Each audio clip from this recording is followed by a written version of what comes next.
실패하고 싶은 사람은 아마 아무도 없을 것입니다. 다 성공하고 싶습니다. 그러나 이 세상에서 실패하지 않는 사람도 아마 한 사람도 없을 것입니다. 물론 실패는 성공의 어머니라는 말이 있기는 하지만 되도록이면 실패하지 않고 성공하기를 원합니다. 그런데 분명 실패에는 이유가 있다는 것이죠. 오늘 본문 말씀을 통해서 하나님의 백성임에도 불구하고 실패하는 이유가 무엇인지 찾아보고 함께 은혜를 나누고자 합니다. 출애굽해서 요단강 건너서 여리고 점령하기까지 하나님께서 이스라엘 백성과 함께 하셔서 승승장구하고 그리고 모든 적을 다 이기고 왔습니다. 그런데 작은 아이성 앞에서 참패를 당한 것입니다. 브레이크가 걸린 것이죠. 너무나 작아가지고 다 갈 필요 없이 한 3,000명쯤 올라가서 싸우면 되겠다 그렇게 생각을 하고 3,000명 싸우러 갔는데 36명이 죽고 나머지는 다 도망쳐서 왔습니다. 그러자 여호수아가 장로들과 함께 옷을 찢고 머리에 티끌을 쓰고 하나님 앞에 무릎을 꿇습니다. 이유를 알고 싶은 거죠. 왜 우리가 실패했는가? 왜 졌는가? 지금까지 여호수아가 경험한 하나님, 지금까지 이스라엘 백성을 인도하신 하나님은 이렇게 허무하게 적들에게 지게 하실 리가 없기 때문입니다.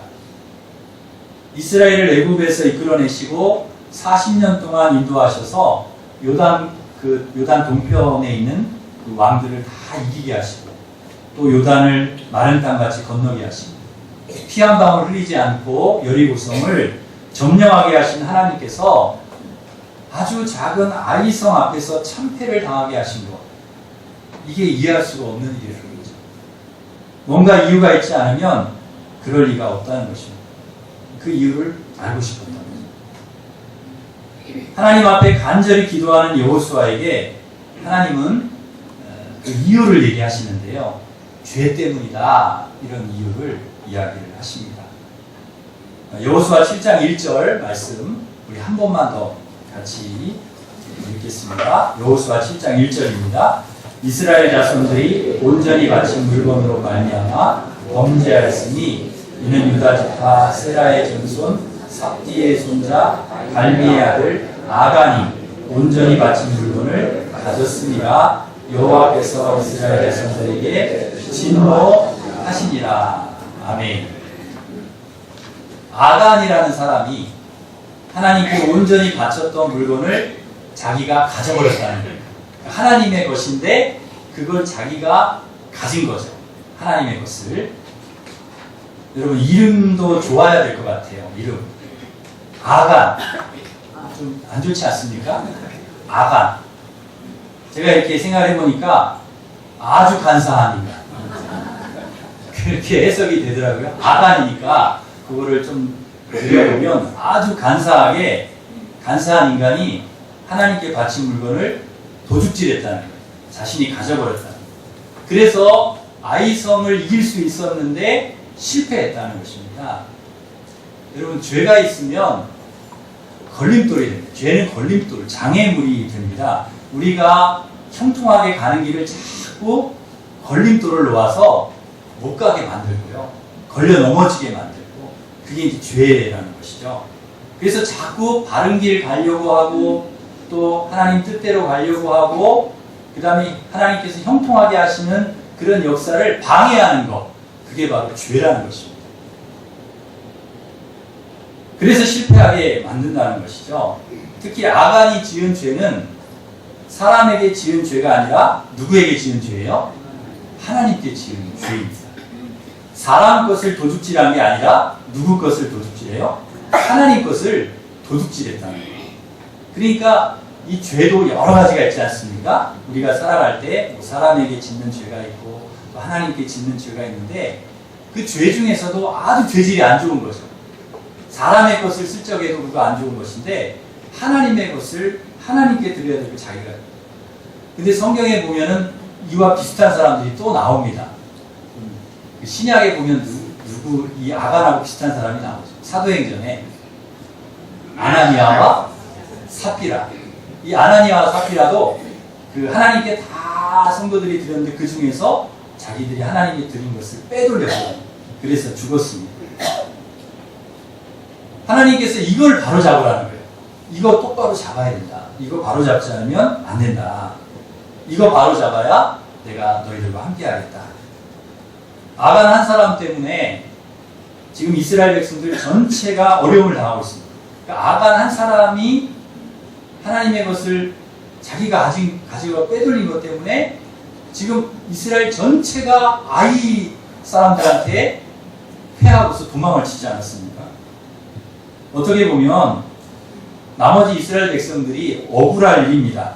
자기들이 그런 것도 아니고 아간 때문에 그런 건데 왜 우리가 피해를 당해야 되냐? 억울할 수 있지 않습니까? 그런데 아니라는 거예요. 7장 1절 상반절에 보면은 앞부분에 보면 이런 말씀이 있습니다. 이스라엘 자손들이 온전히 바친 물건으로 말미암아 범죄하였으니 그렇게 말씀합니다. 그러니까 아간이 범죄하였으니 그래야 되는데 이스라엘 자손이 범죄했으니 그렇게 말씀하고 있다는 거죠.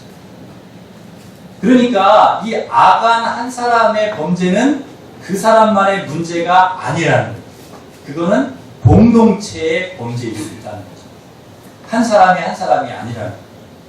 한 사람이 10사람이 될 수 있고 10이 100이 되고 1000이 되고 만이 되고 그 전체가 이 죄로 인해서 오염이 될 수 있다는 것입니다. 그만큼 한 사람이 지은 죄라도 이 죄를 하나님께서 굉장히 심각하게 생각하시는 거죠.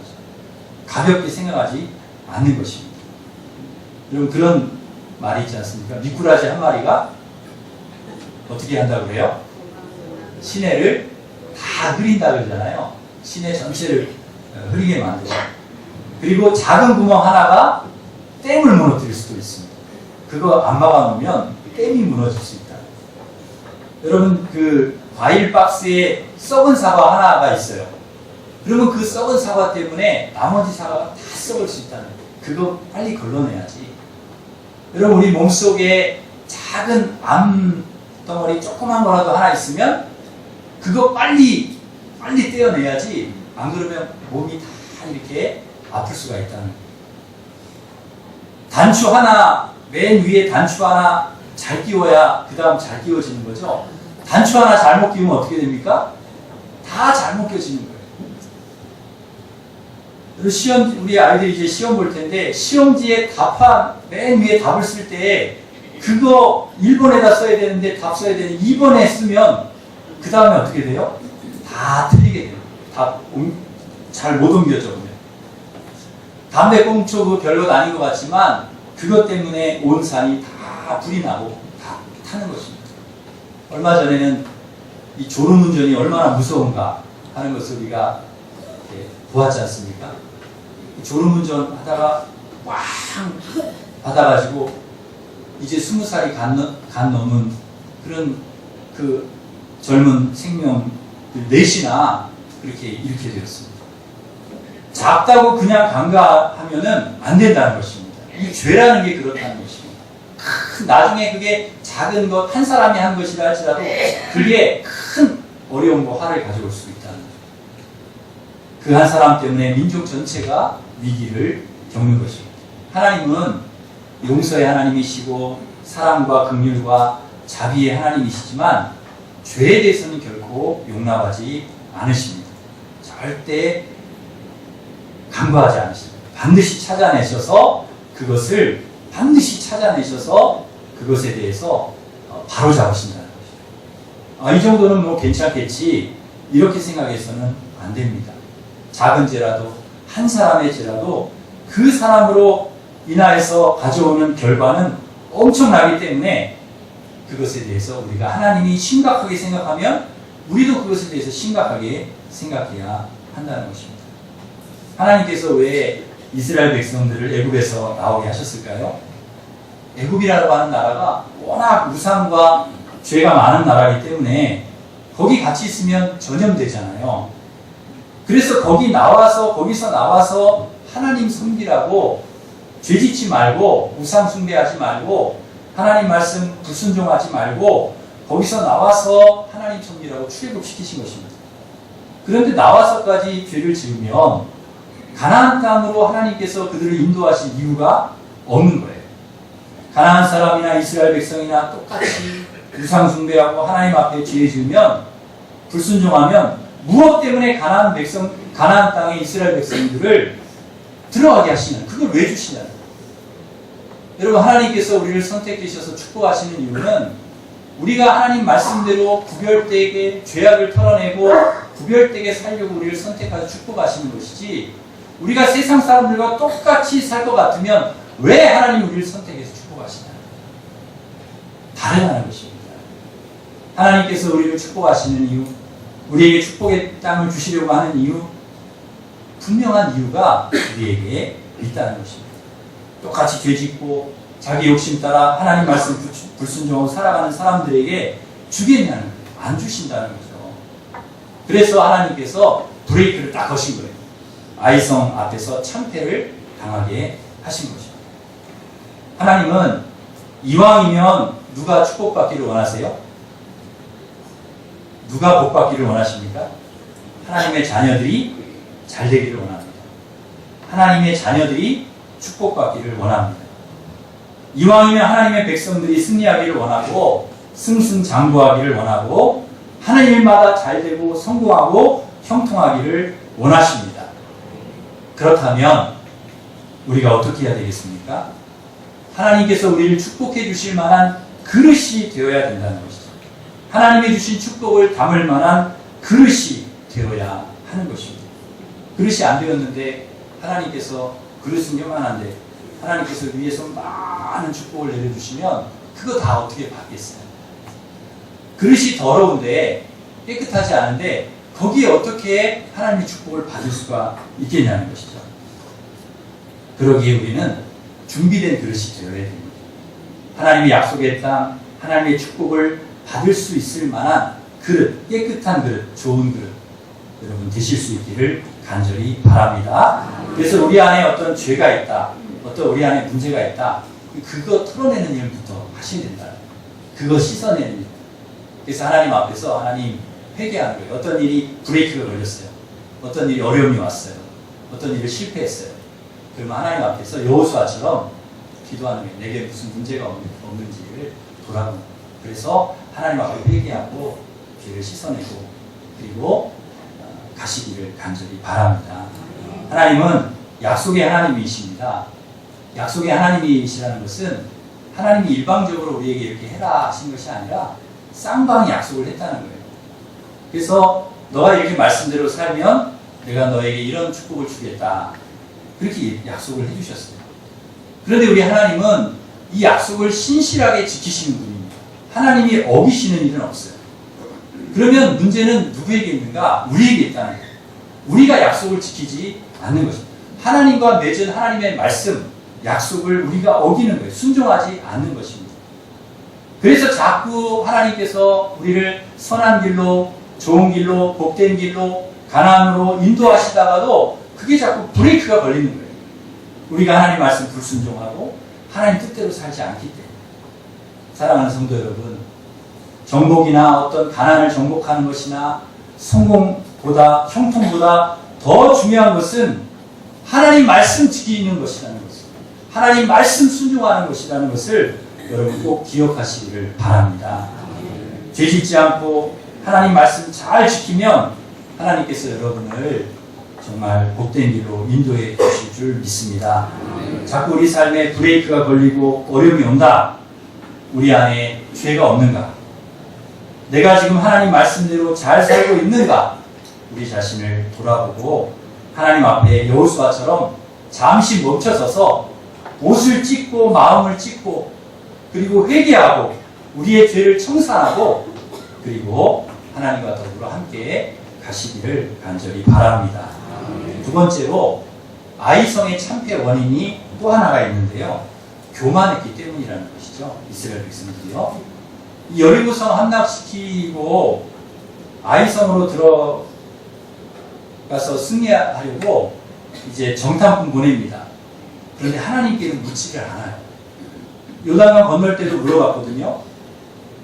12돌 세우고 할례 행하고 유월절 지킬 때도 여리고성 함락시킬 때도 계속 하나님께 물어봤거든요. 하나님 묻고 하나님 말씀 듣고 순종하고 갔는데 이 여호수아가 초심을 잃어버린 거예요. 계속 말씀을 듣고 움직였는데 이 아이성 앞에서는 하나님께 물었다는 말씀이 없어요. 하나님께 기도했다, 뭐 하나님 말씀 들었다 이런 말씀이 없는 거예요. 그냥 자기들끼리 모여가지고 아이성 별거 아니야. 그리고서는 정탐꾼 말 듣고 3,000명 보낸 것입니다. 하나님 말씀 듣고 움직인 게 아니라는 거죠. 여러분 왜 그랬을까요? 왜 그들이 지금까지 다 하나님 말씀 듣고 순종하면서 오다가 왜 아이성 앞에서 그렇게 자기들 마음대로 했을까요? 교만해진 것입니다. 교만해진. 지금까지 어려움 없이 오고 큰 성 여리고도 무너뜨리고 승승장구하니까 무서울 게 없는 거죠. 가소롭게 보이는 것입니다. 아이성 이건 뭐 아무것도 아닌 거예요. 그냥 가볍게 3,000명만 가서 싸워도 이길 수 있다 이런 생각을 하는 것이죠. 그리고 우리가 가장 조심해야 될 때가 바로 이때입니다. 어떤 무엇을 이루었을 때, 성공했을 때, 여리고성 무너뜨렸을 때 그때 방심할 수 있고 초심을 잃어버릴 수 있고 교만이 들어올 수 있다는 것입니다. 내가 누군데? 우리가 누군데? 은근히 이런 마음이 생기는 거예요. 이런 교만이 우리 안에 생기는 거예요. 내가 이렇게까지 여기까지 왔나? 은근히 자만심이 생기고 교만해지는 거예요. 자아의 소리가 강해지는 것입니다. 사람의 소리가 높아지는 거예요. 하나님께서 가장 경계하시는 것이 바로 이것입니다. 너희가 한 것이 아니라는 거예요. 하나님이 하셨다는 것을 누누이 강조하시는 것입니다. 왜 12돌을 요단에서 가져와서 세우게 하셨는가? 하나님께서 그걸 건너게 하셨다는 거죠. 왜 할례를 행하라고 하셨습니까? 너희들은 하나님 백성이라는 거, 그거 기억하라는 거죠. 왜 하나님께서 유월절을 지키라고 하셨습니까? 너희들 여기까지 인도한 분은 하나님이시라는 거, 그거 기억하라는 거예요. 여러분 잊지 말고 하나님을 기억하고 살아가라고 하나님께서 끊임없이 우리에게 말씀해 주시죠. 너희가 한다. 너희가 여기까지 온 게 아니야. 그걸 잊지 말라는 거죠. 그것을 잊어버리는 순간 우리는 자만하게 되고 당신이 오게 되고 교만이 오게 됩니다. 우리의 목소리가 커지고 사람의 소리가 강해지는 거죠. 우리가 하자는 것입니다. 우리가 해보자는 거예요. 또 하나의 바벨탑을 쌓는 것입니다. 하나님은 겸손한 자에게 은혜를 주시고 교만한 자를 물리치십니다. 겸손한 자는 누구입니까? 하나님 앞에 무릎을 꿇는 사람입니다. 하나님의 소리를 듣는 사람입니다. 나는 할 수 없습니다. 하나님 도와주셔야 됩니다. 나는 부족합니다. 그래서 하나님께서 인도해 주셔야 됩니다. 하나님께 은혜를 구하고 도움을 요청하는 자에게 하나님은 힘이 되어주시고 능력이 되어주시고 그의 기도를 들어주시고 승리하게 해주실 것을 저는 믿습니다. 이게 겸손한 사람이다.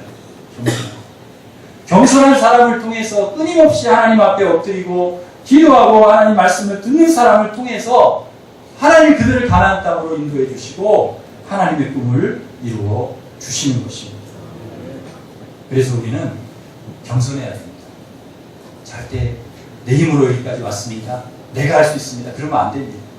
내게 능력 주시는 자 안에서 내가 모든 것을 할 수 있습니다.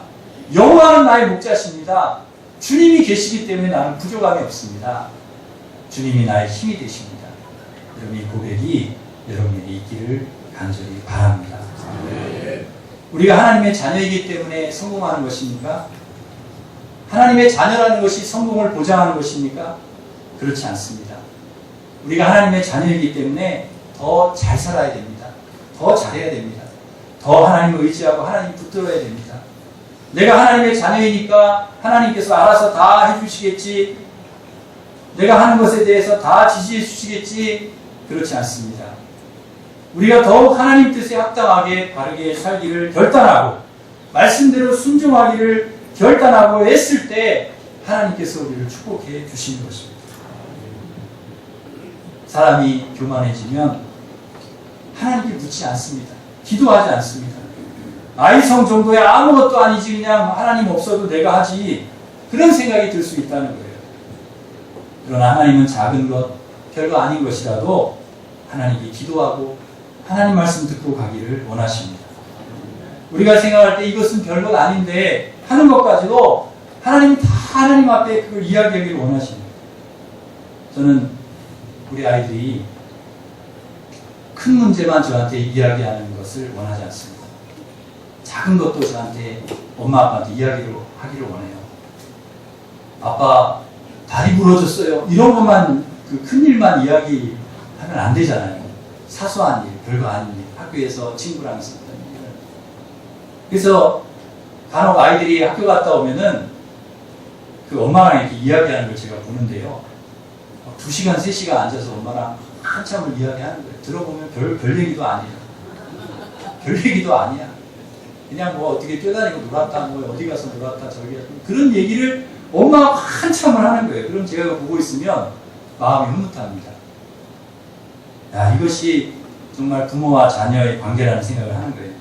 여러분 학교 갔다 오면 아무 말도 안 하고 그냥 방에 쑥 들어가 버리고 대화도 안 하고 이게 이제 좋은 게 아니라는 거죠. 그렇죠? 가면 어디 간다고 이야기하고 무슨 일이 있다고 이야기하고 방학을 언제 한다고 이야기하고 또 무슨 일을 할 것인지 이런 거 다 이야기하고 사소한 것까지 다 이야기하는 관계가 되어야 하는 것이죠. 그게 부모와 자녀의 관계입니다. 하나님과 우리의 관계가 그렇다는 거예요. 여러분 기도를 너무 어렵게 생각하시는데 기도가 뭡니까? 기도가 뭐예요? 우리의 형편과 사정을 하나님께 이야기하는 게 기도잖아요. 하나님 내가 이렇게 삽니다. 이런 어려움이 있습니다. 하나님 도와주셔야 되겠습니다. 그게 기도 아니겠습니까? 우리가 뭐 큰일 터졌을 때 막 엄청나게 큰일이 터졌으면 하나님 앞에 기도하고 도와달라고 하는 게 기도가 아니라는 것이죠. 생활 속에서 끊임없이 하나님과 이야기하고 대화하고 하나님께 아뢰고 하나님 말씀 들으려고 하는 게 그것이 기도고 그것이 하나님과 자녀인 우리가 해야 될 일이라는 것입니다. 여리고성은 크니까 하나님께 묻고 아이성은 작으니까 안 묻고 그거 그렇게 하면 안 돼요. 별거 아닌 것 사소한 것까지 다 이야기하라는 거예요. 이런저런 소소한 것까지 다 물어보고 간혹 가다가 우리 성도님들이 그런 이야기를 저한테 하세요. 목사님 힘드실까봐 이야기 안 한다는 거예요. 아무 이야기도 안 한다는 거예요. 기도 제목 없으십니까? 이게 없다는 거예요. 목사님 다른 사람 기도하기도 힘드신데 뭐 제 기도까지 하시니 얼마나 힘드시겠냐고. 근데 그러시면 안 돼요. 목사의 사명은 기도하는 일이라 여러분이 작은 일, 또 여러분에겐 작은 일일 수 있겠지만 하여튼 이런저런 일을 이야기해 주시면 제가 기도한다는 거죠. 끊임없이 기도를 합니다. 제가 요즘에 단일 기도를 하잖아요. 그래서 저는 너무너무 행복합니다. 너무 기쁘고 제가 계속 하나님 뜻을 묻고 내가 어떻게 해야 되겠습니까? 이런 시간을 하나님께 가지면 가질수록 내 자신을 돌아보니까 참 좋은 시간인 것 같아요. 근데 그 시간에 또 제가 시간이 아침, 점심, 저녁 계속 기도하는데 무슨 기도 하겠습니까? 우리 성도님들 기도해야죠. 그러니까 이야기를 해주시면 제가 계속 기도하겠습니다. 작은 거, 사소한 거라도 기도하겠습니다. 우리 성도님들 중에는 저한테 그렇게 기도해달라고 하시는 분이 있어요. 목사님, 근데 저는 그게 좋아요. 그렇게 저한테 이야기하시는 분이 좋아요. 어떤 기도냐면 목사님 개가 죽었습니다. 우리 집 개가 죽었어요. 장례 치르러 가는데 기도해 주세요. 그러면 제가 얼마나 간절하게 기도하는지 모릅니다. 그 마음을 위로해 달라고. 하나님이 원하시는 것이 이것이라는 것이죠. 작은 것, 사소한 것, 하나님께 이야기하고 묻고 하나님 말씀 듣고 그렇게 가기를 원하신다는 것입니다. 다윗이 여러분 시편 한번 읽어보세요. 저는 시편 계속 읽고 있는데 매일 5장씩 시편을 계속 읽고 있거든요. 네. 매일 5장씩 시편을 쭉 읽으면서 느끼는 것은 야 다윗이 정말 사소한 것까지 하나님 앞에 이야기하는구나. 정말 별거 아닌 것까지도 하나님 앞에 다 아뢰는구나. 내 형편이 지금 이렇습니다. 이런 걸 다 이야기하는 거예요. 하나님이 그걸 좋게 보십니다. 근데 그거를 뭐 그런 것까지 얘기하냐 그런 게 아니라 내 삶 속에서 일어나는 일, 사소한 일 다 그걸 너무 좋게 막 고자질하는 것처럼 기도하잖아요. 다윗이 하나님 앞에 막 고자질하는 거예요. 하나님 제가 날 때렸어요. 억울하게 나를 때렸습니다. 괴롭힙니다. 하나님 제 좀 혼내주세요. 뭐 이런 기도하는 거예요. 그런데 하나님께서 그것을 다 들어주시는 거예요. 알았어. 내가 혼내줄게. 걱정하지 마. 누가 우리 아들을 건드려, 우리 딸을 건드려 죽으려고 하나님이 그런 말씀이 있어요. 읽어보세요. 진짜 그래요. 하나님이 손봐주시겠다는 거죠. 여러분 시편을 읽어보면 다 그런 기도입니다. 생활 속의 사소한 것을 하나님께 다 이야기하는 거죠. 그러기에 우리는 큰일이든 작은 일이든 하나님께 기도하고 하나님 말씀 듣고 가야 할 줄로 믿습니다. 그래야 하나님께서 도와주시기도 하시고 바른 길 가게 하시고, 여러분 빨리 가는 게 중요한 것이 아니라 바르게 가는 것이 중요하죠. 어떻게 하면 바르게 갈 수 있을까요? 하나님 뜻을 묻고 기도하고 말씀 듣고 가면 바르게 갈 수 있습니다. 만약에 여호수아가요, 가정이지만 그런 생각을 해봤어요. 아이성하고 참패하고 난 다음에 옷을 찢고 회개 기도하기 전에, 먼저 그 전에 아이성 들어가기 전에 하나님 앞에 기도했다면, 똑같이 이렇게 무릎 꿇고 기도했다면 어떻게 되었을까? 아마 하나님이 가르쳐 주시지 않았을까? 야, 저 아간이 죄를 지었으니까 죄를 더 제거해야 돼. 그래, 그리고 나서 아이성으로 들어가. 이렇게 하나님 가르쳐 주시지 않았을까요? 가정이지만, 제 생각이지만. 하나님의 소리에 늘 먼저 나중에 어떤 일이 터지고 문제가 터지고 실패하고, 물론 그리고 나서도 우리가 하나님 앞에 회개하고 기도해야 되지만, 여러분 그러기 이전에 먼저 하나님 앞에 묻고 기도하고 하나님께서 가르쳐 주시는 방향대로 그렇게 걸어가시기를 간절히 바랍니다. 말씀을 맺겠습니다. 죄에 대해서 민감하시고 작은 죄라도 소홀하지 마시고 항상 하나님 앞에서 자신을 돌아보고 죄가 있으면 빨리 회개하고 죄를 청산하시기를 바랍니다. 그리고 교만해져서 하나님보다 먼저 앞서가지 마시고 하나님께 기도하고 말씀 듣고 가시기를 바랍니다. 그러면 하나님께서 실패하는 일 없이 여러분을 선하게 복되게 행통하게 인도해 주실 줄 믿습니다. 기도하겠습니다. 하나님 아버지, 우리에게 은혜를 베풀어 주셔서 하나님 어떤 일이 터지고 문제가 생기고 실패하고 나서 하나님 앞에 엎드리고 회개하고 기도하는 것이 아니라, 그러기 전에 하나님 앞에 먼저 무릎 꿇고 기도하고 하나님 말씀 듣고, 우리 안에 이렇게 어려움이 있는 것이, 문제가 실패하는 이유가 우리 안에 문제가 있는 것이 아닌가 돌아보게 하시고, 우리 안에 죄가 있다면 회개하고 그거 다 털어내게 하시고, 우리 안에 교만이 있다면 그것도 다 털어내게 하여 주시고, 하나님 회개하고 아버지 하나님 믿음으로 하나님 의지하고 살아가는 저희들 될 수 있도록 인도하여 주시옵소서. 하나님보다 먼저 앞서가지 않게 하여 주시고, 항상 기도하고 말씀 듣고 하나님 묻고 가게 하셔서 아이성 패배와 같은 실패, 시행착오를 겪지 않고 늘 하나님이 함께 하심으로, 인도하심으로 승리하고 형통한 삶을 살아가는 우리 모든 성도님 될 수 있도록 도와주시옵소서. 예수님의 이름으로 감사하며 기도하옵나이다. 아멘. 말씀 생각하시면서 다 같이 찬양하겠습니다.